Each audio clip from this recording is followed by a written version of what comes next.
Sorry, boys and girls, my video got cut short by a phone call on my phone. The 3D safety rules. The first one is about being dangerous. If anyone is doing anything to put you or anyone else or themselves in danger of being hurt, that's when you need to make sure that you need to find a trusted adult, someone in charge, the closest trusted adult that you can find. So a trusted adult means it's someone that you feel safe telling that to, that you feel will protect you and others around you. It could be your mom or dad, it might be a teacher, it might be a coach. It might be whomever that nearest adult is. It could be someone you don't know. Maybe in this case it could be someone else's mom that's there. Or maybe it's a safety patrol officer or a security officer. Remember, those are your community helpers. So look for the helpers. The next D in the 3Ds rule. If someone is doing something that makes you feel really uncomfortable for your safety, maybe it's that you feel like there's a stranger who is approaching you, or maybe someone that you know or are playing with or something is making you feel like they're breaking the personal bubble rule. They're getting inside your personal bubble. So it's making you feel really uncomfortable. That's called disturbing. If anybody's doing anything that is disturbing, it makes you feel kind of that weird uncomfortableness. Maybe you notice that they're behaving in a way that you feel like is against the rules. It could be somebody on a bus, it could be somebody at the playground. Then you go find the nearest trusted adult and let them know what's happening and why you feel that way. So now we have, out of the 3Ds, we have dangerous and disturbing. The third D is destructive. I'm not sure if these are coming backwards for you. I'm gonna have to write them down on the comments. Destructive. So destructive means when people are destroying property, they're ruining it. Maybe they're at school and they're coloring on a desk, or maybe they're on the bus and they're pulling apart the seat, or maybe even worse, maybe you notice somebody's spray painting on a building, or maybe they're taking something like a toy of theirs at school and they're breaking it because they're angry. But in any of those situations, anytime anybody's being destructive, they're breaking things, they're ruining things that they shouldn't be doing. And you need to make sure you tell a trusted adult to protect yourself and protect them and others. So those are the 3D rules. And I want to ask you what you do. Remember, you tell a trusted adult. My last question is, who are the helpers? Who are the helpers?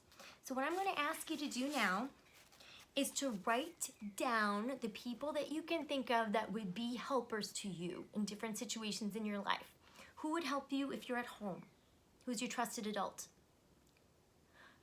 Who would help you if you were at a park or a playground? Who would help you if you're at school? Who's your trusted adult if you're at camp? Who's your trusted adult if you're at your activity that you do? Maybe it's at summer camp.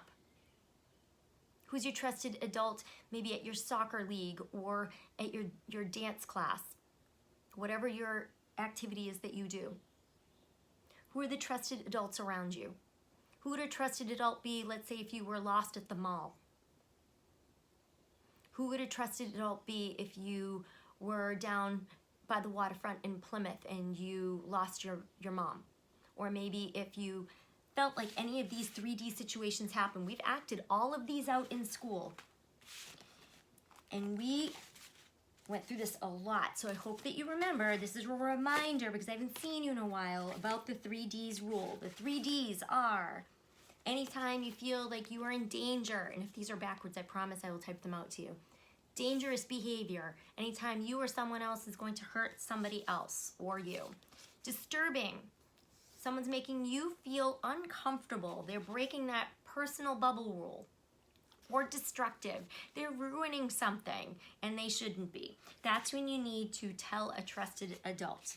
Now remember, all of these situations only happen very rarely, and that's why we need to remember that most people are good. Most people are good. It's like we've talked about with apples.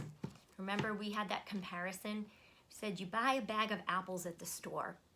I bet your parents have bought those for you plenty of times. Nice shiny bag of apples. Over the course of your lifetime, I bet if they're buying apples for you, I bet you've had hundreds of apples. Have you ever had a bad apple? Probably not. Probably never even seen a bad apple. That's because they're rare. It's like people. From the outside, most people are good. On the inside, most people are good. Once in a great while, somebody will do something that's bad. Maybe it doesn't mean they're a bad person, but they did something bad. And that we don't have to worry about that right now. If they do and they broke a 3D rule around us, we're just gonna make sure that us as kids, we're kids. We're just gonna go find a grown-up to help us out. They're there to help us and keep us safe. Most people are good. You're good. The kindness starts with you. So I want you to write down some names of people that are your trusted adults. And then think about something that you'd like to do. Maybe something that was shown in this book. A way to be one of those good people. You already are. But what could you do to make yourself even better? Make someone else feel good, make you feel good. When you do something nice for somebody, don't you feel good? Yeah, that's a nice thing. Nice feeling to do something for somebody else. Most people are good. You are all good, and kindness starts with you. I care about all of you. I want you to be healthy on the outside of your body and the inside of the body, and that also means your brain and your heart. All right, Mrs. B misses you so much. Love you all. Most people are good, and you are great.